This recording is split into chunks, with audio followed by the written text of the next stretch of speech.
rise to support the prohibition of electronic cigarettes, production, manufacture, export, transport, sale, distribution, storage and advertisement bill 2019.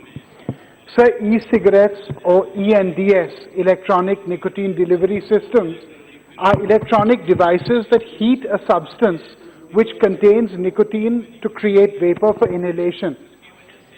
So the previous speaker said that the quantities of nicotine in this are not very well decided. So the Harvard T.H. Chan School of Public Health states that treated nicotine in an e-cigarette is 1.6 times that of a conventional combustible cigarette. So there is a very strong industrial and commercial lobby that has sought to propel the myth and the lie that e-cigarettes are far less harmful than combustible tobacco cigarettes. The fact remains, sir, that treated nicotine which is present in these devices is a carcinogen, which is a tumor promoter, which is responsible for neurodegeneration. It is responsible for anxiety, behavioral and breathing disorders. So I'm unsure of how that claim of being less dangerous can be made. When looking at the net public health effect of e-cigarettes, we must look at three factors, sir. One, their effect on youth. Two, their effect on adult cessation of combustible tobacco products. And three, their inherent toxicity. What is the science behind this is what I want to get to. So one of the greatest problems with the science behind e-cigarettes is that it is highly questionable at best in a certain way. Over 90% of global e-cigarette devices come from China, but 94%. So these products have no nicotine product standardization. It's very important that we note this. We have absolutely no accountable chemical composition of any of these devices. Not Juul Labs, not Philip Morris, none of them. So the unregulated sale that happens in India via the internet is 99.3%, which means we are dealing with a product of which we know not the quality, not the purity, not the provenance, which sells purely through the grey market on the internet.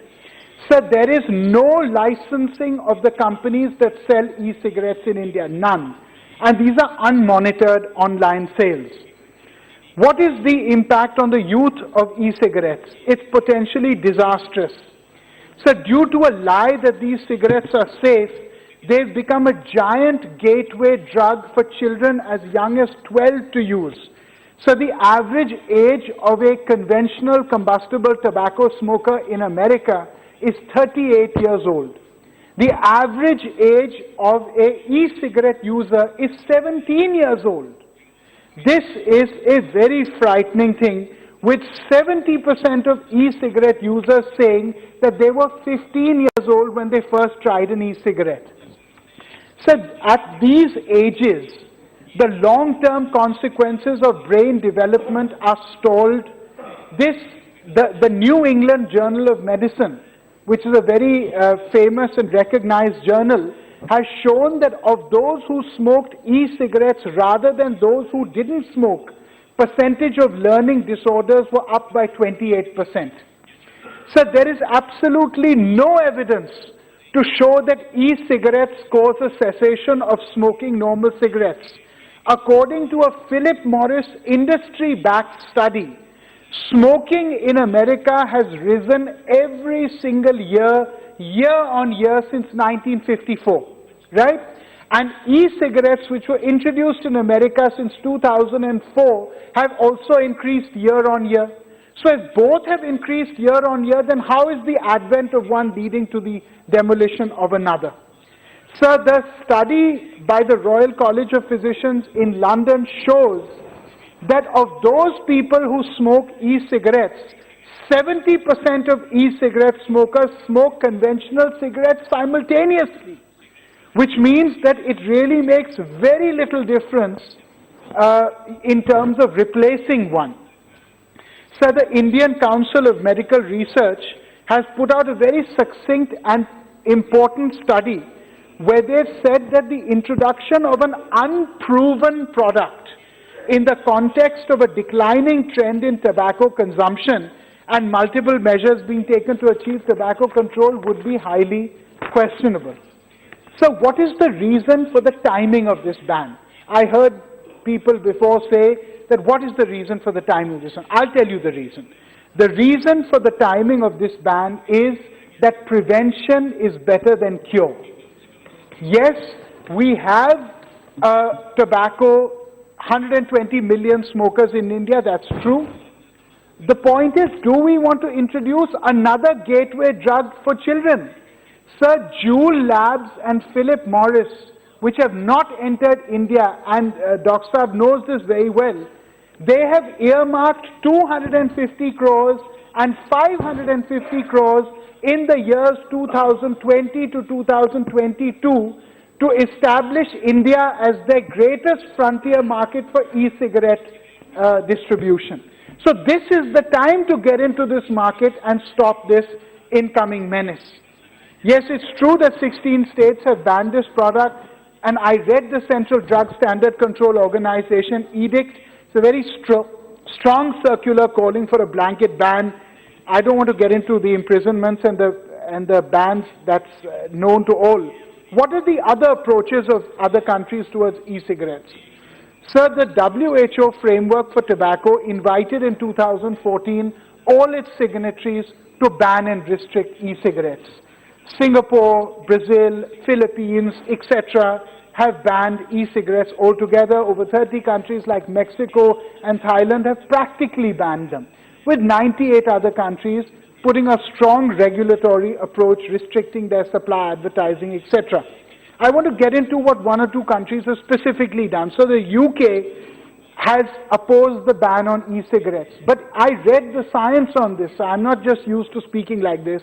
So the Royal College of Physicians report states, and I want to quote this, nicotine is not in itself a hazardous drug. It is unlikely that nicotine contributes to the morbidity caused by smoking. So this is an extremely questionable scientific premise. This is saying that nicotine is not bad for you, and I want to know whether the tobacco lobby has paid for this or not. I mean, this is crazy to me. And I want to know that if countries believe that nicotine consumption is not a risk, right? Should we allow our Indian populace to be a guinea pig in this experiment till they determine whether nicotine is or isn't bad for you? Sir, in the same Harvard T.H. Chan School of Public Health report, it states, the lab experiments have shown, and this is very important, that e-cigarettes contain twice the amount of heavy metals and chemicals, namely diacetyl, than normal cigarettes, and double the amount of harmful effluents. This is the most significant work that is done in this field. So the same report by the UK College of Royal Physicians states that e-cigarettes help people who cannot quit.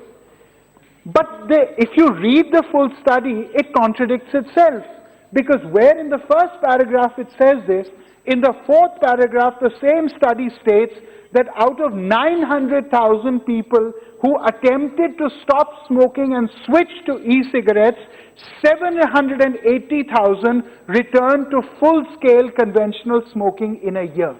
So really it is not any kind of conventional substitute. So I want to make a psychological argument. Almost everybody in the world knows about the dangers of smoking, more or less.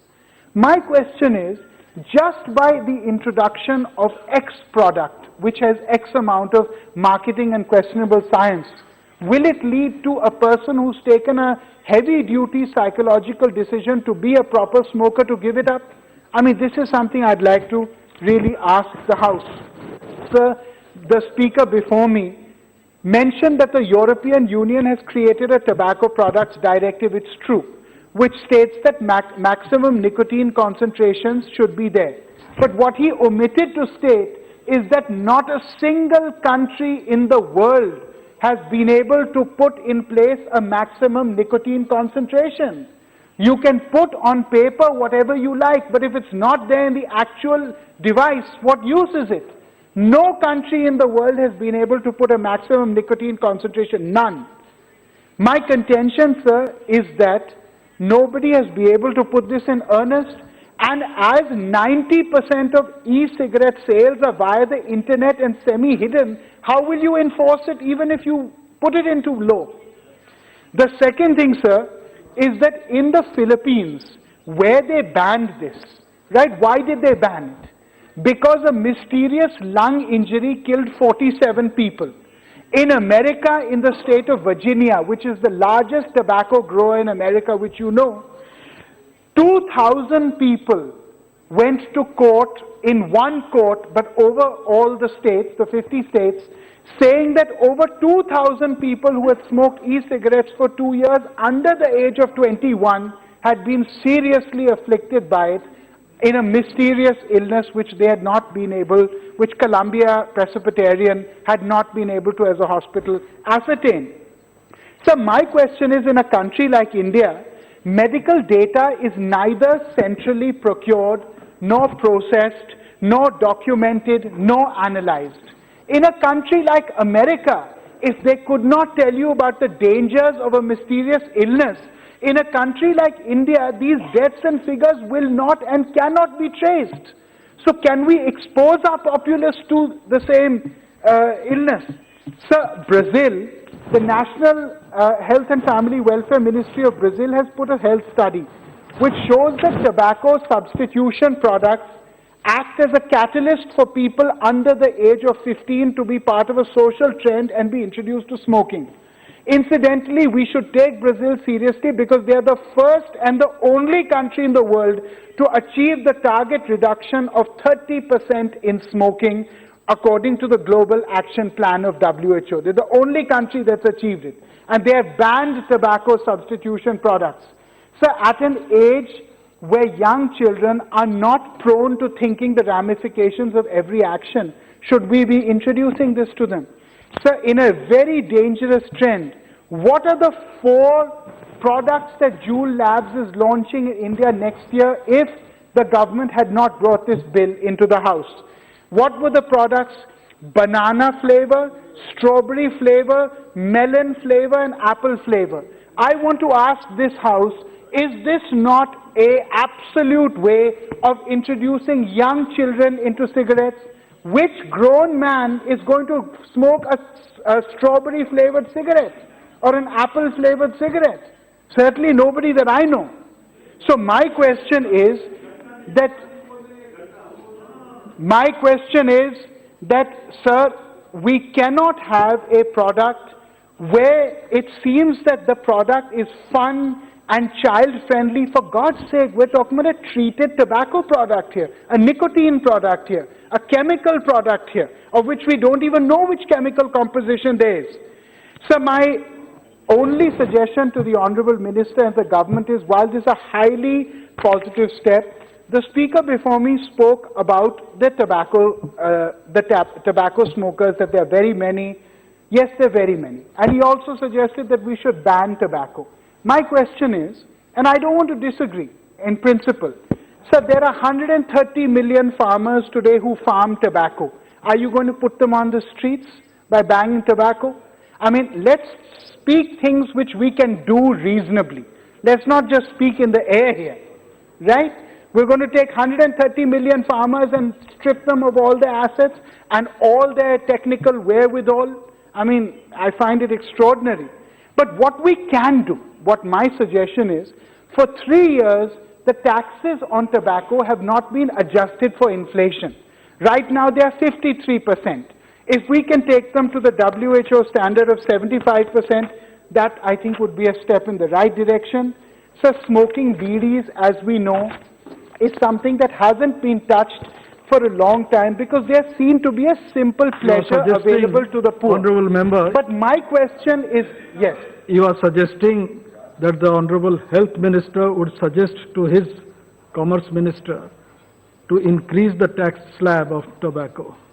Sir, this is not my my duty to suggest. I can only put forth a suggestion as a Lok Sabha MP. But I can say this, sir, that when we're talking about BDs, smoking BDs costs the Indian exchequer in health cost 80,000 crores a year. It costs 80,000 crores a year, but the revenue gained is 417 crores a year. Now, there are those that will say that the tax shouldn't be increased. That's one of the simple pleasures to the poor. However, my question to the House is, by keeping very low taxes on BDs, are we helping the poor or are we helping kill the poor? This is the question I want to ask the House, right? The reason I've focused on taxation is because I think to ban, frankly, tobacco is something that is not possible, so I don't want to speak in the air. I will just lastly, sir, say we have a national goal of having a healthy population and a productive workforce. When I look at this ordinance, I am proud that we have taken a step towards looking at the direct costs and externalities which are crushing this national goal. Let us not introduce yet another addiction and hazardous habit into our youth without having the need for it. We may not know the chemical poison it carries, but we can definitely clearly see into the future as to the social poison that it brings with it. Thank you, sir.